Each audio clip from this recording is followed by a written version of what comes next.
experiencia Camino Emprendedor creo que es una iniciativa fantástica porque al final necesitamos acercar la realidad de emprender, ¿no? Hay muchos eventos en los que van megaponentes a decir lo maravillosos que son y todo lo que saben, pero yo creo que hay que acercar un poco esa parte, ¿no? De bajar la tierra y decir, oye, mira, que nosotros lo hemos hecho, que se puede, que no es un camino de rosas, pero que al final, pues eso, yo creo que eventos de este tipo son muy necesarios para unir un poco los dos mundos, ¿no? La parte de la experiencia con la parte de las ganas.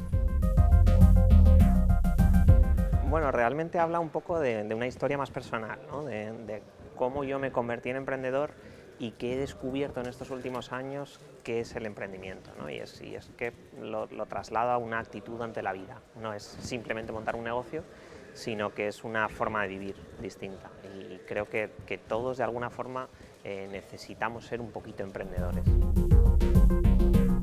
Normalmente suelo dar 3 consejos, ¿no? El primero es que tu cliente es un cabrón. Eso traducido quiere decir que no le importa mucho tu tecnología, tu marca, tu idea, ¿no? Sino que lo que pretende es que le resuelvas un problema.